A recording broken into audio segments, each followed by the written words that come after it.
আসসালামু আলাইকুম। পুলিশের নিয়োগ বিজ্ঞপ্তিতে প্রথম 3 দিন যে মাঠ পরীক্ষার কার্যাবলী হয় তার প্রথম ধাপ হলো উচ্চতা, বুকের মাপ, ওজন নির্ণয়, কাগজপত্র ঠিক আছে কিনা।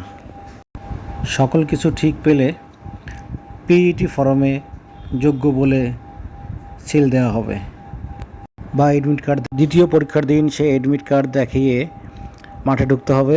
ঢুকেই দৌড়, push up, long jump, high jump দিয়েই দ্বিতীয় দিনের ইভেন্ট শেষ করতে হয়। তৃতীয় দিনে অবশ্যই পিইটি ফর্মে যোগ্য লেখা আছে কিনা সেটা দেখিয়েই গেটে প্রবেশ করতে হয়। গেটে প্রবেশ করে মাঠে ঢুকেই আপনাদের যে কাজগুলো করতে হবে, দৌড়, ড্র্যাগিং, রোপ ক্লাইম্বিং, এগুলা উত্তীর্ণ হতে হবে। এরপরেই চলে আসবে আপনাদের পরীক্ষার প্রস্তুতি। পরীক্ষা দিতে হবে লিখিত, এরপরে হবে ভাইপা।